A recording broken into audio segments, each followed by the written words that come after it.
जय हिंद दोस्तों, मैं पारस मणि आपके अपने YouTube channel PCM group of education पर बहुत बहुत स्वागत अभिनंदन करता हूं।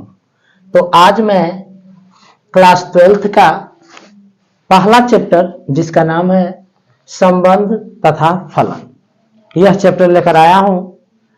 आज हम लोग इस चैप्टर के महत्वपूर्ण परिभाषाएं, प्रमेयों और मोस्ट इंपॉर्टेंट क्वेश्चनों पर चर्चा करेंगे जो आपके एग्जाम की दृष्टि से बेहद इंपॉर्टेंट होने वाला है। तो चलिए सबसे पहले हम लोग चर्चा करते हैं संबंध की। संबंध की परिभाषा हम लोग पढ़ते हैं, डिफिनेशन पढ़ते हैं कि संबंध आखिर होता क्या है। संबंध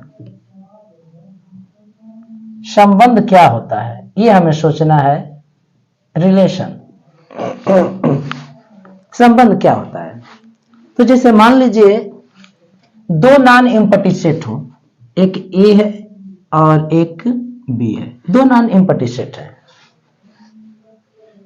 इनका हमने कार्टेशियन प्रोडक्ट लिया, ए क्रॉस बी हमने लिया, कार्तीय गुणन हमने निकाला। इस कार्तीय गुणन के जितने भी उपसमुच्चय होंगे अर्थात R subset A cross B, अर्थात ए क्रॉस बी के जितने भी उपसमुच्चय होंगे उन सभी उपसमुच्चयों को ए से बी में एक संबंध कहते हैं, एक संबंध कहा जाता है। और इसे हम लोग ऐसे डिनोट करते हैं, R is a function from A to B. चाहे ऐसे भी हम दिखा सकते हैं, एक सेट ये ए हो गया और ये एक सेट बी हो गया और हमारा ये संबंध हो गया आर। तो आर एक संबंध है, किस सेट से किस सेट में? ए से बी में। तो संबंध क्या होता है? ए क्रॉस बी के जितने भी उपसमुच्चय होते हैं सबको हम ए से बी में एक संबंध कहते हैं। तो अब हम लोग चर्चा करेंगे संबंध के प्रकार के बारे में, चर्चा करेंगे कि संबंध के कितने प्रकार होते हैं। संबंध के प्रकार, संबंध के प्रकार, टाइप्स ऑफ रिलेशन। संबंध के प्रकार, तो पहला होता है रिक्त संबंध। रिक्त संबंध, रिक्त संबंध इसे हम बोलेंगे इम्पटी रिलेशन। इम्पटी रिलेशन बोल लेंगे हम लोग।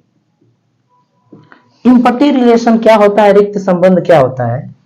तो हम लोग जानते हैं कि phi subset A cross B होता है। इसका मतलब यह है कि हम लोग पढ़ चुके हैं कि फाई जो होता है वह हर समुच्चय का उपसमुच्चय होता है। तो जब फाई हर समुच्चय का उपसमुच्चय होता है तो फाई जो है ए क्रॉस बी का भी उपसमुच्चय होगा। तो इसका मतलब यह है कि फाई ए क्रॉस बी का जब उपसमुच्चय है तो फाई भी एक संबंध है ए से बी में। चूंकि फाई में कोई भी एलिमेंट नहीं होता है तो इसलिए फाई को हम लोग रिक्त संबंध बोलते हैं। दूसरा होता है सार्वत्रिक संबंध। सार्वत्रिक संबंध, सार्वत्रिक संबंध, यूनिवर्सल रिलेशन। यूनिवर्सल रिलेशन, सार्वत्रिक संबंध क्या होता है? तो इसके लिए हम लोग जानते हैं कि कोई भी सेट स्वयं का उपसमुच्चय होता है। हर सेट अपने आप का उपसमुच्चय होता है। तो ए क्रॉस बी का उपसमुच्चय होगा। तो इसका मतलब यह है कि ए क्रॉस बी भी ए से बी में एक समुच्चय होगा, एक संबंध होगा। तो A क्रॉस B जब A से B में एक संबंध होगा, चूंकि A क्रॉस B में A क्रॉस B के सारे एलिमेंट होते हैं, सारे तत्व होते हैं, इसलिए इस तरह के संबंध को, इस संबंध को हम लोग सार्वत्रिक संबंध बोलते हैं। इसी तरह से होता है प्रतिलोम संबंध। प्रतिलोम संबंध, प्रतिलोम संबंध, inverse relation, inverse relation. Inverse relation क्या होता है भाई? तो यदि R A से B में एक संबंध है, तो एक संबंध B से A में हम डिफाइन कर सकते हैं। तो जो संबंध B से A में होता है, उस संबंध को हम लोग पहले वाले संबंध का प्रतिलोम संबंध कहते हैं। अर्थात R यदि A से B में एक संबंध होता है, तो इसका प्रतिलोम संबंध R इनवर्स B से A में एक संबंध होता है। तो अब हम लोग चर्चा किए थे संबंध और संबंध के बारे में। यह संबंध हम लोग दो सेटों पर चर्चा किए थे। अब हम लोग पढ़ रहे हैं एक ही सेट पर संबंध, जिसको हम लोग बोलते हैं द्विआधारी संबंध। द्विआधारी संबंध क्या होता है? द्विआधारी संबंध, संबंध बाइनरी रिलेशन, बाइनरी रिलेशन। द्विआधारी संबंध क्या होता है? तो अभी हम लोग पढ़ रहे थे जो संबंध के बारे में जो हम लोगों ने चर्चा किया, वो उसमें दो सेट थे, एक सेट ए था और एक सेट बी था। द्विआधारी संबंध क्या होता है? तो किसी सेट से उसी सेट में परिभाषित जो संबंध होता है, उसे हम द्विआधारी संबंध बोलते हैं। अर्थात द्विआधारी संबंध जो होता है R A क्रॉस A का सबसेट होता है। अर्थात A क्रॉस A के जितने भी उपसमुच्चय होते हैं, उनको हम A से A में द्विआधारी संबंध कहते हैं। अर्थात A में द्विआधारी संबंध कहते हैं। तो द्विआधारी संबंध क्या होता है? किसी सेट से उसी सेट में परिभाषित संबंध को हम द्विआधारी संबंध कहते हैं। अर्थात R subset A cross A। तो R subset A cross A का मतलब R एक संबंध है जो A से A में है। तो R क्या हो जाएगा? उसी सेट से उसी सेट में संबंध है, तो R एक द्विआधारी संबंध हो जाएगा। अब हम लोग पढ़ते हैं द्विआधारी संबंध के प्रकार। प्रकार पढ़ते हैं हम लोग, द्विआधारी संबंध के प्रकार, टाइप्स पढ़ते हैं हम लोग। तो पहला होता है स्वतुल्य संबंध। स्वतुल्य संबंध। स्वतुल्य संबंध क्या होता है भाई? स्वतुल्य संबंध, reflexive relation, reflexive relation. Reflexive relation क्या होता है? तो R subset A cross A कोई द्विआधारी संबंध है जो कि सेट A पर परिभाषित है। R A पर एक द्विआधारी संबंध है। तो R को हम लोग स्वतुल्य संबंध कब कहेंगे? जब X रिलेटेड X हो for every X belonging A, या X बिलोंगिंग R हो for every X belonging A। इसका मतलब यह है कि उस सेट के सभी जो तत्व हैं उस संबंध के द्वारा अपने आप से जुड़े। अगले संबंध के बारे में हम लोग पढ़ते हैं। जो अगला द्विआधारी संबंध है वह है सममित संबंध। सममित संबंध, संबंध, symmetric relation, symmetric relation, symmetric relation. सममित संबंध क्या होता है भाई? तो आर यदि ए से ए में एक द्विआधारी संबंध है, आर सबसेट एक राशि का मतलब आर जो है ए से ए में एक क्या है? द्विआधारी संबंध है। यदि यदि x रिलेटेड y हो तो y रिलेटेड x भी हो, for every x y belong in A. यदि x रिलेटेड y हो तो y रिलेटेड x होना चाहिए। यदि इस तरह का कोई संबंध है तो उस संबंध को हम लोग सममित संबंध कहते हैं। इसका मतलब यह है कि r ए से ए में एक द्विआधारी संबंध है, उस सेट के हम कोई दो एलिमेंट लेते हैं।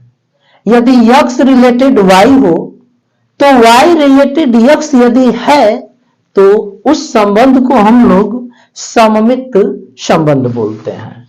इसके बाद आते हैं हम लोग जो अगला हमारा द्विआधारी संबंध है जिसका नाम है संक्रामक संबंध। संक्रामक संबंध,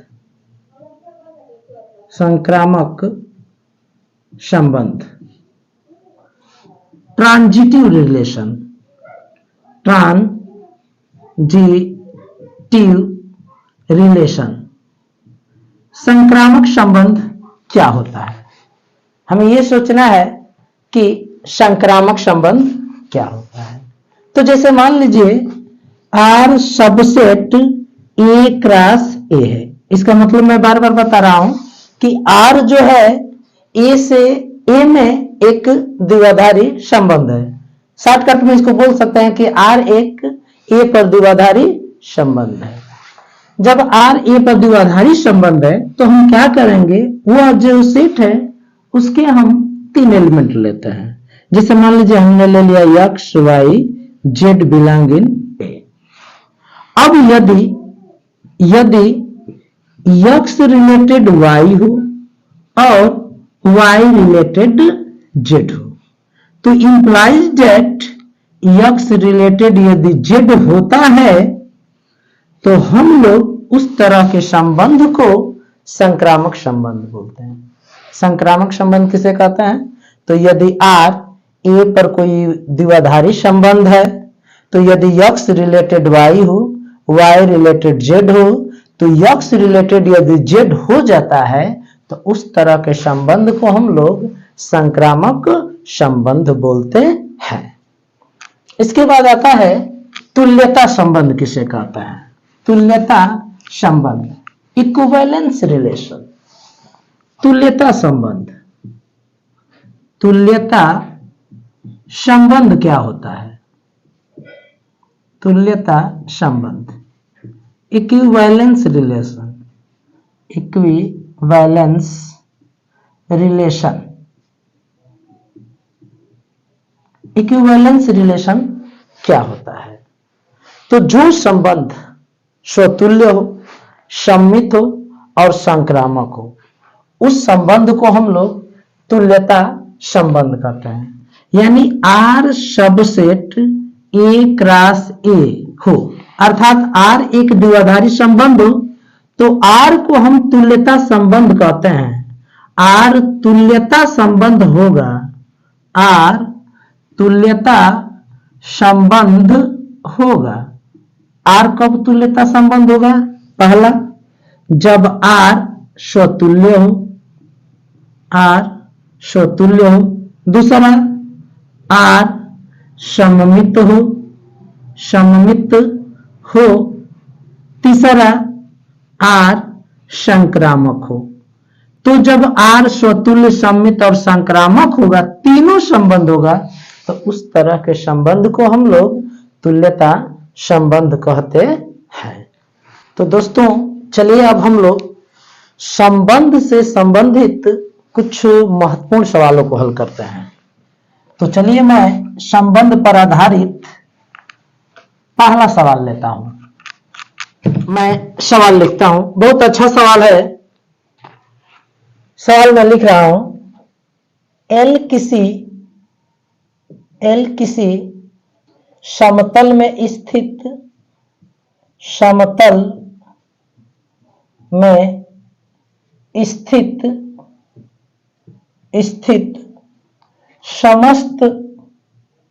समस्त सरल रेखाओं का एक समुच्चय है, रेखाओं का एक समुच्चय है।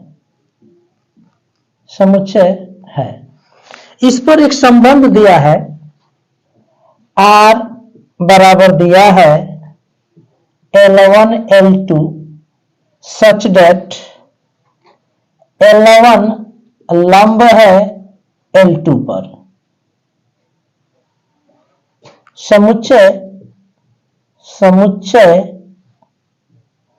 यल में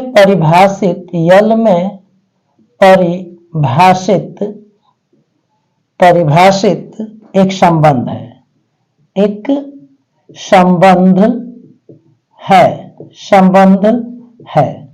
तो हमें बताना है कि यह स्वतुल्य होगा कि नहीं, सममित होगा कि नहीं और संक्रामक होगा कि नहीं। हमें बताना है स्वतुल्य होगा या नहीं, इसकी जांच करना है, स्वतुल्य होगा कि नहीं। दूसरा हमें बताना है कि सममित होगा कि नहीं, सममित। तीसरा हमें बताना है संक्रामक होगा कि नहीं।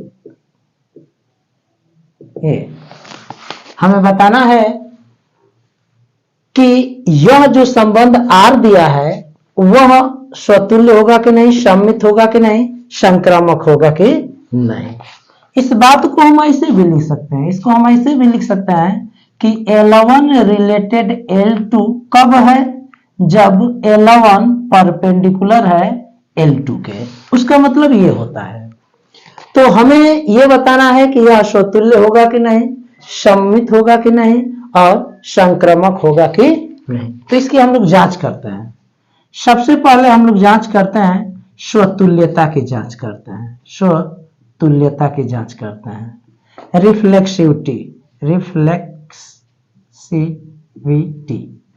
स्वतुल्यता की जांच करते हैं। तो स्वतुल्य दिखाने के लिए हम क्या करते हैं कि उस सेट का कोई एक एलिमेंट लेते हैं। तो हम लोगों ने एक एलिमेंट लिया, माना L1 बिलोंग इन L। हमारा जो सेट दिया है L, उसमें हमने कोई एक रेखा लिया L1। अब हम देखेंगे कि उस सेट में जो हमने एलिमेंट लिया है वह अपने आप से जुड़ा है कि नहीं। तो हम जानते हैं कि कोई भी रेखा स्वयं के लंबवत नहीं होती है, स्वयं के लंबवत नहीं होती है, स्वयं के लंबवत नहीं होती है। अर्थात मान लीजिए कोई रेखा ये L1 है, तो यह रेखा अपने आप के लंबवत नहीं हो सकती। इसका मतलब यह है कि L1 परपेंडिकुलर नहीं हो सकता है L2 के। इसका मतलब यह है L1 के, इसका मतलब यह है कि L1 does not related to L1। अर्थात L1 से रिलेटेड नहीं होगा, क्योंकि कोई भी रेखा स्वयं के लंबवत नहीं हो सकती है। अतः जो हमारा संबंध R है, अतः संबंध R स्वतुल्य नहीं है, स्वतुल्य नहीं है। हमारा जो दिया गया संबंध है वह स्वतुल्य नहीं है। दूसरी बात पर हम लोग चर्चा करते हैं, सममितता पर चर्चा करते हैं। सममितता पर चर्चा करते हैं। सिमेट्रिसिटी पर चर्चा करते हैं हम लोग, सिमेट्रिसिटी। तो सममितता में हम क्या करते हैं कि उस सेट के दो एलिमेंट उठाते हैं। तो चलिए, हमारा सेट दिया गया है L के हम दो एलिमेंट उठाते हैं। तो माना L1 L2 belong in L। हमने उस सेट के दो एलिमेंट लिया। अब हम क्या करते हैं, मानते हैं, माना L1 रिलेटेड L2। हमने माना है कि L1 जो है L2 से रिलेटेड है और हमें दिखाना पड़ेगा कि L2 रिलेटेड L1 है। तो एक बात जरा सोचिए, L1 रिलेटेड L2 है, इसका मतलब क्या है? इसका मतलब यह है कि L1 परपेंडिकुलर टू क्या है, L2 है। एक बात बताइए, जैसे एक रेखा ये L1 है और ये एक रेखा L2 है, यदि L1 L2 पर परपेंडिकुलर है तो हम कह सकते हैं कि L2 भी L1 पर क्या है, परपेंडिकुलर है, लंबवत हम कह सकते हैं। तो L1 यदि परपेंडिकुलर टू L2 है तो हम कह सकते हैं कि L2 भी परपेंडिकुलर टू होगा L1। इसका मतलब ये है कि L2 रिलेटेड टू L1। अर्थात देखिए हम लोगों ने क्या प्रूव किया है, L1 रिलेटेड L2 हमने माना है और यहां पर हमने दिखा दिया है कि L2 रिलेटेड टू L1। तो परिभाषा के अनुसार A रिलेटेड B है तो B रिलेटेड हमने A दिखा दिया है। तो यह जो दिया गया संबंध है वह संबंध हमारा क्या हो जाएगा, सममित हो जाएगा। अतः R एक सममित संबंध है, सममित संबंध है, एक सममित संबंध है, संबंध है। तो हम लोगों ने सममित दिखा दिया। अभी हमें यह दिखाना है कि संक्रामक होगा कि नहीं, चाहे संक्रामक होगा कि नहीं। तो चलिए हम लोग देखते हैं कि संक्रामक है कि नहीं है। तो अब हम लोग दिखाते हैं संक्रामकता, संक्रामकता ये दिखाते हैं, ट्रांजिटिविटी दिखाते हैं, ट्रांजिटिविटी संक्रामकता हम लोग दिखाते हैं। तो इसमें दिखाने के लिए हम लोग क्या करते हैं, 3 एलिमेंट लेते हैं। तो हम लोग उस सेट के 3 एलिमेंट लेते हैं। तो हमने माना L1 L2 L3 belong in L। उस सेट के हमने 3 एलिमेंट लिया। अब हम मानेंगे, क्या मानते हैं, मानेंगे L1 रिलेटेड L2 और L2 रिलेटेड L3, ये हम लोग मानते हैं। तो L1 रिलेटेड L2 कब होगा, जब L1 परपेंडिकुलर टू L2 होगा। L2 रिलेटेड L3 कब होगा, जब L2 परपेंडिकुलर टू L3 होगा। अब हमें यह दिखाना होगा कि L1 रिलेटेड टू L3 और L1 रिलेटेड L3 कब होगा, जब L1 परपेंडिकुलर टू का होगा L3। तो देखते हैं कि ऐसा होता है कि नहीं। तो एक एग्जांपल द्वारा लेते हैं हम लोग। जैसे मान लीजिए हमारा यह रेखा हो गया L1 और इसकी ये परपेंडिकुलर हो गया L2 और L2 पर परपेंडिकुलर ये हो गया हमारा L3। देखिए L1 L2 पर परपेंडिकुलर है, L2 L3 पर परपेंडिकुलर है। तो आप जरा इस फिगर से बताइए कि L1 L3 के परपेंडिकुलर होगा या पैरेलल होगा। तो आप देख सकते हैं कि L1 L3 के परपेंडिकुलर नहीं है, लंबवत नहीं है, बल्कि समांतर हो गया है। तो यदि L1 L2 पर लंबवत है, L2 L3 पर लंबवत है, तो आप लिख सकते हैं कि L1 L3 के लंबवत नहीं होगा, अर्थात L1 L3 से रिलेटेड नहीं होगा। जब L1 L3 से रिलेटेड नहीं होगा तो हमारा जो संबंध है वह संक्रामक या संक्रामक संबंध नहीं होगा। अतः R संक्रामक नहीं होगा, संक्रामक नहीं होगा। तो हमारा जो दिया गया संबंध है वह न तो स्वतुल्य है न संक्रामक है, हमारा जो संबंध है वह केवल सममित है। तो इसके बाद हम लोग अब अगले एक महत्वपूर्ण सवाल को लेते हैं और सवाल बहुत ही अच्छा है। तो मैं अगला सवाल लिखता हूं और ये जितने भी सवाल हैं आपके परीक्षा के लिए बेहद इंपॉर्टेंट है। संबंध और फलन से मैंने सिलेक्टिव क्वेश्चन ही लिया है, बहुत अच्छे अच्छे क्वेश्चन है। तो आप इन सभी क्वेश्चनों को तैयार कर लीजिएगा। अब हम लोग एक अलग क्वेश्चन लेते हैं और यह क्वेश्चन भी बहुत इंपॉर्टेंट है, कई बार परीक्षाओं में पूछा भी गया है। तो चलिए अब हम लोग संबंध पर आधारित दूसरा क्वेश्चन मैं लेता हूं। लिखा है क्वेश्चन, दिखाइए कि पूर्णांकों के समुच्चय में पूर्णांकों के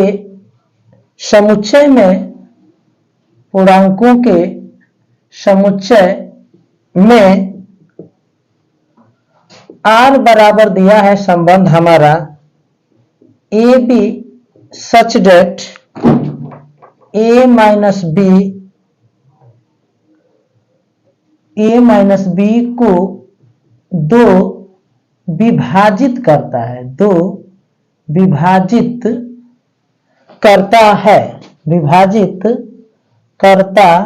है, यह हमारा संबंध दिया है। तो हमसे कह रहा है कि द्वारा प्रदत्त फलन, प्रदत्त माने दिया गया, प्रदत्त संबंध एक तुल्यता संबंध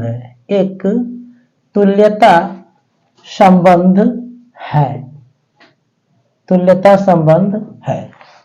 तो हमारा यह बेहद इंपॉर्टेंट क्वेश्चन है। लिखा है कि दिखाइए कि पूर्णांकों के समुच्चय में R जो है A B such that A minus B को दो विभाजित करता है। यह जो संबंध है वह एक तुल्यता संबंध है। तो हमारा जो समुच्चय है वो पूर्णांकों का समुच्चय है। इस संबंध को हम ऐसे भी लिख सकते हैं, ए रिलेटेड टू बी कब होगा, जब ए माइनस बी को दो विभाजित करता है, अर्थात ए माइनस बी जब दो से विभाजित हो जाता है। तो हमें दिखाना है कि यह एक तुल्यता संबंध है। तो इसको दिखाने के लिए हमें क्या दिखाना होगा? इसको दिखाने के लिए हमें स्वतुल्य दिखाना होगा, सममित दिखाना होगा और संक्रामक दिखाना होगा। तो सबसे पहले हम लोग इसको दिखाते हैं स्वतुल्य दिखाते हैं, रिफ्लेक्सिव स्वतुल्य दिखाते हैं। तो स्वतुल्य में हम लोग क्या करते हैं कि उस सेट के एक एलिमेंट लेते हैं। तो चलिए हम लोग मानते हैं, माना हमारा पूर्णांकों का समुच्चय है, माना ए बिलोंग आई, यानी उस सेट के हमने कोई एक स्वेच्छ एलिमेंट लिया है। ए बिलोंगिंग आई कोई भी एलिमेंट है, आई का एक स्वेच्छ एलिमेंट हमने लिया है। तो एक बात जरा बताइए, ए माइनस ए को ए क्या होता है? जीरो होता है। तो ए माइनस ए बराबर जीरो को दो विभाजित करता है।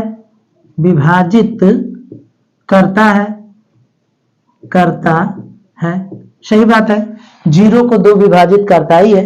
जीरो हर संख्या से विभाजित हो जाती है जीरो को छोड़कर, तो जीरो को दो विभाजित करता है। इसका मतलब ये हुआ कि ए रिलेटेड ए हम लिख सकते हैं। जब ए रिलेटेड ए है अर्थात आई के जितने भी तत्व हैं, क्योंकि यह स्वेच्छ तत्व है, आई के जितने भी तत्व हैं वे सभी तत्व इस संबंध के द्वारा जुड़े हैं। अतः आर स्वतुल्य है। अब इसके बाद हम लोग दिखाते हैं सममित दिखाते हैं, सिमेट्रिक दिखाते हैं, सिमेट्रिक। तो सममित में हम लोग क्या करते हैं, उस सेट के दो एलिमेंट उठाते हैं। तो उस सेट के दो एलिमेंट उठाइए, माना ए बी बिलोंग्स टू आई, हमने उस सेट के दो एलिमेंट लिए। अब हम मानते हैं, माना A related B. A related B कब होगा? परिभाषा के अनुसार ए माइनस बी को दो विभाजित करता है,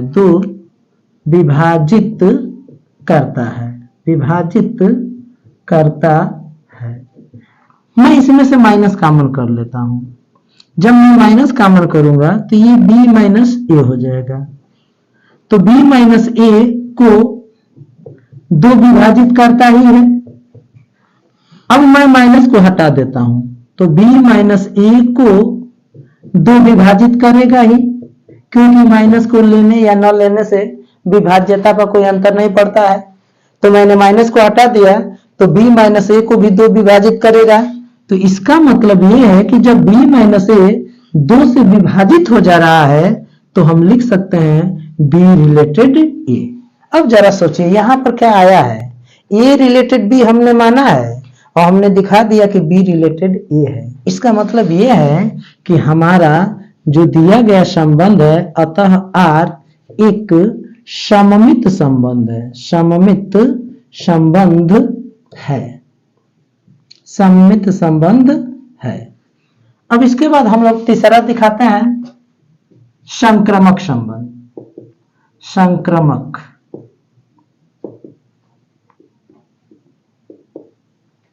तो संक्रामक हम लोग संबंध दिखाएंगे कि यह संक्रामक है कि नहीं।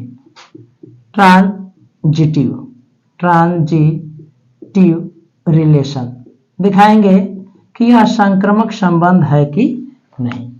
तो संक्रामक दिखाने के लिए हम लोग क्या करते हैं कि 3 एलिमेंट उठाते हैं। तो हमने 3 एलिमेंट उठा लिया, A B C belong in आई। अब हम लोग मानते हैं, मानेंगे, माना A related B and B related C. A related B का मतलब क्या है? ए रिलेटेड बी का मतलब यह है कि ए माइनस बी को 2 विभाजित करता है, विभाजित करता है। उसी तरह से बी रिलेटेड सी का मतलब क्या है? बी माइनस सी को 2 विभाजित करता है। अब ए माइनस बी भी 2 से विभाजित हो रहा है, बी माइनस सी भी 2 से विभाजित हो रहा है। तो दोनों को जोड़ देंगे तो वह संख्या भी 2 से विभाजित हो जाएगी। इसका मतलब यह है कि a minus B plus B minus C को 2 विभाजित करेगा, विभाजित करेगा। अब ये देखिए, a माइनस बी है, ये प्लस बी कोष्टक हटाएंगे तो कट जाएगा। तो क्या आ रहा है? a माइनस सी को 2 विभाजित करता है, विभाजित करता है, ये आ रहा है। तो परिभाषा के अनुसार, इस परिभाषा के अनुसार हम क्या लिख सकते हैं? ए रिलेटेड सी लिख सकते हैं। तो देखिए क्या आया है, हमने माना है ए रिलेटेड बी और बी रिलेटेड सी, और हमने प्रूफ कर दिया है कि ए रिलेटेड क्या है? सी है। इसका मतलब यह है अतः आर संक्रामक संबंध है। कैसा संबंध है? संक्रामक संबंध है। तो चूंकि हमारा दिया गया जो संबंध है वह स्वतुल्य है, सममित है और संक्रामक है। तो जब स्वतुल्य, सममित और संक्रामक है, अतः यह जो संबंध R है वह एक क्या है? तुल्यता संबंध है। तो आज के लिए इतना ही रहने देते हैं, फिर हम लोग मिलेंगे इसी चैप्टर में जो अगला टॉपिक है फलन। तो फलन से संबंधित मोस्ट इंपॉर्टेंट क्वेश्चनों के साथ हम पुनः मिलेंगे आपसे नेक्स्ट वीडियो में। तो इस वीडियो को आप अपने दोस्तों में अधिक से अधिक, ज्यादा से ज्यादा शेयर करें ताकि इस वीडियो का लाभ आपके दोस्त भी उठा सके।